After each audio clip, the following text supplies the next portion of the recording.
Merci bien pour cette vision positive. Oui à l'innovation, oui à la croissance, oui, je dirais, à une vue positive de l'entreprise, pour autant, et à son autonomie, pour autant qu'elle se mette au service de l'homme, de l'humanité, qui passe par une écologie. Alors, tout de suite, peut-être deux, trois questions. Bonsoir, Dominique Béranger, Sainte-Catherine-de-Sienne à Aix-en-Provence. Juste ce clin d'œil à Pierre Rabhi. Je suis même originaire de l'Ardèche, donc j'ai pu aller me rendre aussi sur le site de vie de Pierre Rabhi, où sa fille justement a créé un oasis intergénérationnel entre les personnes âgées, les enfants, et puis une école à la ferme, comme elle l'intitule. Dans cet espace, il y a aussi la notion du temps qui est important. Et je pense qu'on parle de croissance, on parle effectivement de futur, etc. Mais on ne s'arrête pas assez sur cette notion du temps. Et notamment dans un des derniers ouvrages de Pierre Rabhi que j'ai ici, qui s'appelle « La puissance de la modération ». Je pense que cette histoire de la modération devait être prise de plus en plus aussi également dans nos établissements comme une question importante. Je ne sais pas ce que vous en pensez. Complètement d'accord. Alors après, qu'on parle de modération, sobriété, ou moi j'aime bien parler de tempérance solidaire aussi, pour se dire que tout ça, c'est aussi au nom du fait que d'autres puissent vivre et vivre mieux. Parce que parfois, quand on parle de sobriété ou quand on parle de décroissance, et c'est bien comme ça que le pape en parle, c'est pour dire c'est décroissance par rapport à ce qui est de l'ordre d'une consommation frénétique qui, au fond, voilà, enrichit quelques-uns mais ne rend pas plus heureux d'ailleurs, et expérience à faire qu'une autre manière de vivre rend finalement oui, rend plus humain et plus heureux, et à la fois personnellement et collectivement. Alors ensuite, comment ça se décline au niveau d'établissements scolaires, je ne sais pas très bien, mais sûrement de plein de manières qui touchent aussi les petits gestes quotidiens. Je me dis aussi de faire réfléchir les enfants à la manière dont la question même des cadeaux, la question ça joue un peu pour moi l'économie de fonctionnalité, là, des biens partagés, de se dire au fond, est-ce qu'on a besoin d'avoir des cadeaux neufs ou à chaque fois le portable dernier cri pour vivre bien? Non. Mais du coup, ça nous interroge aussi sur ces spirales dans lesquelles nous sommes pris. Alors c'est vrai que je crois que plutôt que de se focaliser sur la question de la croissance, se poser la question de la qualité du développement que nous visons et de la manière dont nous répartissons la richesse qui est créée, je pense que c'est peut-être une manière de se poser la question à la hauteur des problèmes. Parce que sinon, le risque, c'est d'être pris en permanence dans cette spirale que pour avoir de la croissance, il faut du toujours plus. Et quand même, la croissance telle qu'elle est calculée aujourd'hui, elle repose sur le fait que nous consommions toujours plus d'un certain nombre de biens jetables, avec le risque aussi et c'est ce que le pape appelle la culture du déchet, de considérer qu'il y a une partie de l'humanité aujourd'hui qui est constituée d'hommes jetables. Et avez-vous l'impression que finalement les entreprises que vous côtoyez ou les chefs d'entreprise que vous côtoyez, comme les étudiants qui demain matin seront des responsables économiques, ont cette idée d'une croissance solidaire? Ou est-ce que finalement ça reste finalement très abstrait et plutôt du domaine de quelques chercheurs et de quelques éducateurs? Moi, c'est vrai que je suis très préoccupée. Alors ça rejoint un peu, je n'ai pas tout entendu ce qu'a dit Philippe Aghion sur la question du corporatisme. Je pense qu'il y a une formation inadéquate dans nos grandes écoles aujourd'hui vis-à-vis de ces enjeux-là. Pour dire, je démarre un cours à Sciences Po aussi la semaine prochaine, mutualisé avec le Centre Sèvres. Donc je vais avoir un regard sur à la fois ceux qui sont plus en sciences politiques, école de commerce et école d'ingénieurs. Ce que je vois, c'est que les étudiants ont une soif de cohérence qui n'est pas assouvie par les cursus qui sont les leurs. Alors je pense que c'est encore plus flagrant dans les écoles de commerce. On continue à enseigner la finance, le marketing, en gros, et la microéconomie ou la macro, comme s'il n'y avait pas des grandes questions à se poser sur la vision, la critique de l'homo economicus, la critique très forte de l'économie néoclassique qui est nécessaire. Alors, il y a un certain nombre de professeurs qui veulent proposer d'autres cours, donc c'est en train de voir le jour. Il y a des filières comme à l'ESSEC, il y a la chaire entrepreneuriat social, l'Institut d'innovation sociale, l'Institut Irénée auquel j'appartiens, qui sont des pôles dans lesquels il y a vraiment une volonté de prendre à bras le corps ces sujets et d'aider les étudiants à se former d'une façon à la fois enthousiasmante mais aussi responsable. Simplement, l'autre jour, je croisais un étudiant qui me disait combien lui considérait, presque déprimé. D'ailleurs, la conversation avec lui me faisait un petit peu peur, me disant, au fond, il a le sentiment qu'il y a un décalage énorme entre un diagnostic sur la gravité, et il dit on est un certain nombre à partager ce diagnostic et les cours qu'on reçoit ne sont pas à la hauteur. Et pour en avoir parlé avec l'un ou l'autre directeur de grandes écoles, et là je ne nommerai pas qui, je posais la question de savoir comment la question du climat devait nous obliger à réviser nos cursus, et quelles que soient les disciplines. Et ce directeur, dans la même phrase, me dit oui, on va dans le mur. Donc c'est bien quelqu'un qui est complètement convaincu de la gravité. Et puis, mais poursuit en disant mais il faut quand même qu'on soit les meilleurs dans les classements internationaux et que nos étudiants soient les mieux placés à la sortie. En termes de salaire.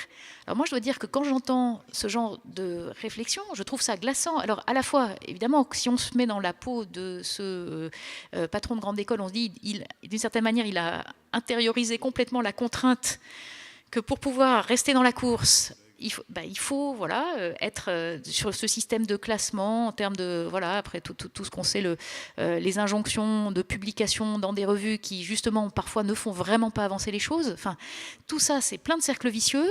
Moi, ce qui me frappe, c'est qu'il y a quand même de plus en plus d'étudiants qui ont envie d'autre chose, qui se lancent dans des carrières, alors soit dans des grandes entreprises en se disant, ben là, je me forme, mais en essayant de ne pas perdre mes convictions et pour essayer de voir comment on peut faire bouger les choses. Beaucoup qui essayent aussi de s'engager dans d'autres structures en disant c'est ça l'avenir. Moi, je pense qu'il faut les deux parce qu'on ne va pas changer de modèle du jour au lendemain. Donc, il faut absolument que dans les grands groupes, il y ait des gens très convaincus. Mais ceux avec lesquels j'ai écrit ce livre, qui viennent des grandes entreprises qui sont concernées au premier chef et qui sont des gens qui ne sont pas... ce ne sont pas des gens anti-entreprise, mais ils sont très, très inquiets. Et de temps en temps, enfin, je veux dire, ils se disent que on a des attitudes qui sont criminelles au sens de responsabilité non assumée vis-à-vis des générations qui arrivent. Donc moi je trouve qu'il y a une réflexion à mener là et que si le gouvernement, les pouvoirs publics voulaient cette transition écologique comme le grand projet de société, eh bien il y aurait de quoi faire pour le décliner dans toutes les formations et malheureusement ce n'est pas encore du tout le cas.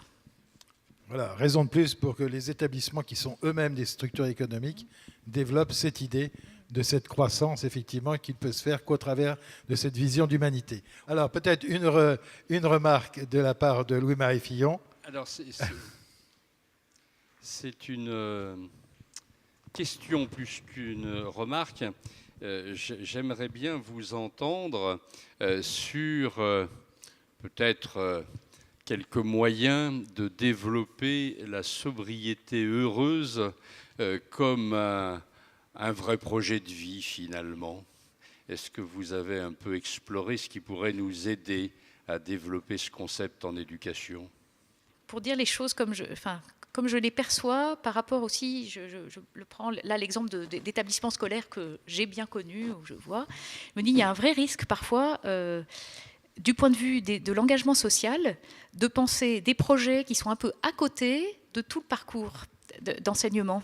Et du coup, là encore, de donner le sentiment aux élèves qu'il y a ce qu'on va faire, un peu, là je caricature, mais de la charité, parce qu'il y a tel ou tel projet, nous on est une congrégation internationale, donc il y a de quoi faire, de projets de solidarité qu'on peut aider. Et je ne suis pas du tout en train de dire que ce n'est pas bien, je pense que c'est très important, que quand il y a des échanges épistolaires ou autres avec d'autres réalités, ça ouvre les élèves à d'autres choses, et c'est important. Mais moi, ce qui me manque, et là je parle en tant qu'ancienne prof de philo, qui essayait justement de promouvoir ça, et responsable de la pastorale pour les terminales, je vais donner un exemple de ce qu'on avait essayé de mettre en place, parce que on avait eu dans la communauté une sœur rwandaise, après 1994, qui avait passé plusieurs années en France pour se former, et puis pour aussi prendre un peu de distance par rapport à ce qu'elle avait vécu, puis qui a été nommée au Rwanda directrice d'un de nos établissements. Puis quand elle est partie, elle avait un groupe de terminale en caté, enfin pastoral, les années où elle était en France. Et quand elle est partie, elle m'a dit, mais tu sais, ça serait super qu'on ait un partenariat. Alors je lui ai dit, pourquoi pas, je ne savais pas du tout comment. Quand j'y repense, a posteriori, elle est repartie, je pense, en 2001, ou 2002, donc en fait c'était très près du génocide, et on s'est dit mais oui on va faire quelque chose. Et puis moi j'ai un élève, j'en ai parlé à tous les terminales à la réunion de début d'année en disant je sais pas trop comment, mais voilà ce que proposé, c'est un partenariat.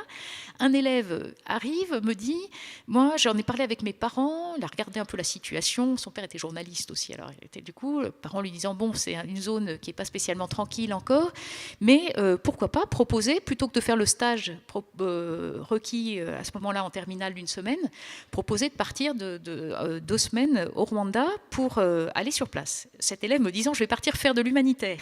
Bon. Alors, il s'en est suivi, là j'abrège, pendant 7 ans, on a envoyé chaque année entre 4 et 6 élèves pour 15 jours dans notre lycée, qui est aussi un internat à Roisa, les élèves logeant dans notre communauté et puis ayant des échanges avec les terminales, dans lequel c'était, on pourrait dire, un partage de savoir. C'est-à-dire qu'il y avait les élèves de terminale de Roisa, Rwanda, faisant un certain nombre d'exposés sur ce qu'ils vivaient, nos élèves ayant préparé aussi des choses, et que ce soit un échange aussi culturel ou autre. Bon. Les élèves, alors à chaque fois, ils me disaient on va faire de l'humanitaire. Je disais non, 15 jours, vous partez pas faire de l'humanitaire, vous allez découvrir autre chose, et c'est ça qui est formidable. Voilà. Et quand je vois ce que ça a produit après, des élèves qui revenaient et qui me disaient mais au fond, on s'est pris une belle baffe. C'est parce que au fond, ils voyaient combien des élèves qui n'avaient pas du tout les mêmes perspectives de vie que les leurs, leur disaient d'une part mais allez-y, vous avez par rapport aux études supérieures, la plupart de ces élèves de terminale, c'était déjà un enfant par famille qui arrivait à aller jusqu'en terminale. Et ils n'étaient pas du tout sûrs d'aller tous à l'université. Et ils disaient à nos élèves, mais allez-y, vous avez de la chance, mais foncez. Donc déjà, nos élèves se rendaient compte qu'avec leur répétiteur ou autre, voilà, ça fait réfléchir aussi à la responsabilité qu'on a vis-à-vis de sa propre formation.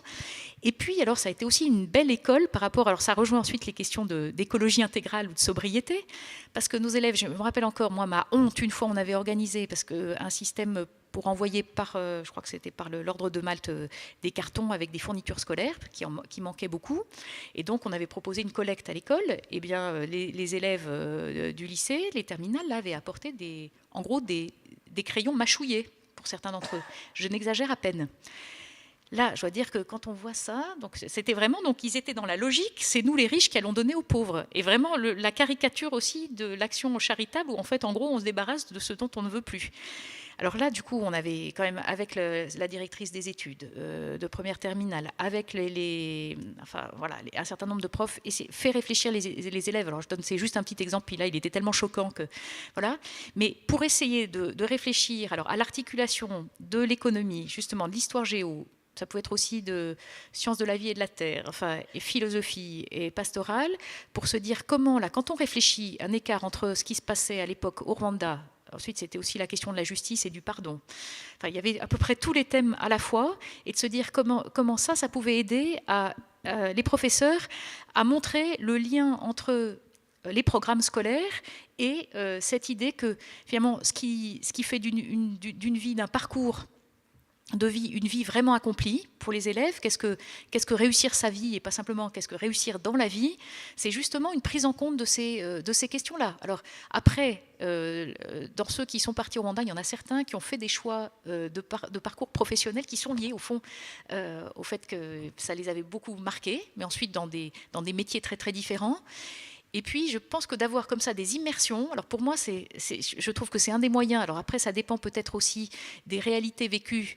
Là, j'étais professeur là, dans Paris 16e arrondissement, et donc je pense que c'est très important d'essayer d'aider les élèves à voir vraiment les choses, justement, out of the box, c'est vraiment arriver à voir autrement que parfois dans le cocon dans lequel ils sont pris. Mais sans... il ne s'agit pas de stigmatiser, mais de faire prendre conscience, d'élargir le champ de conscience. Et il me semble que la réflexion sur la sobriété heureuse, ça participe de cette recherche d'un monde plus juste et d'une solidarité. Je pense que les élèves, les jeunes ont une aspiration profonde à à être plus solidaires. Après, quand on regarde un peu concrètement comment ça se passe, là, il y a un mois, j'avais une conférence avec les élèves de terminale, justement, à partir de Laudato Si. J'ai fait mon exposé, et à la fin, puis un élève me dit moi, je suis d'accord avec tout ce que dit le pape. Alors, bon, très bien, mais je pense que c'est pas si simple ensuite de le mettre en application. Puis du coup, j'avais donné l'exemple de tirer des enquêtes auprès d'un projet de Danone là, avec les pepenadores au Mexique, là, les chiffonniers qui sont sur des décharges. Et j'avais montré la photo d'un pepenador que j'avais vu l'année dernière, juste quelques jours avant Noël, et qui m'avait expliqué qu'il allait passer Noël tout seul sur sa décharge. Et qui par ailleurs était quelqu'un en plus qui rayonnait, qui n'était pas du tout dans la plainte. Mais un élève prend la parole et me dit... mais au fond, moi, il vaut mieux que je travaille dans une banque, que je gagne beaucoup d'argent, et qu'ensuite je redonne une partie de mon argent. Ça aidera plus le pepenador que si je travaille autrement. Alors du coup, on a eu toute une discussion, parce que je lui dis, alors là, je ne peux pas rentrer dans les détails, mais que ça correspond à une certaine conception. Là, il y a un livre d'un philosophe américain qui s'appelle Peter Singer, qui est quelqu'un qui est quand même, pour le coup, très conscient des inégalités mondiales, mais c'est un raisonnement utilitariste dans lequel on calcule finalement qu'est-ce qui va être le plus efficace. Et en gros, et là je pense qu'il ne prend pas du tout en compte suffisamment la question écologique, parce qu'il se dit au fond, il y a des gens qui donnent des exemples de gens qui choisissent de gagner beaucoup d'argent, mais qui reversent une très grande part de leur salaire. Et on se dit au fond, ceux-là, ils servent le bien commun.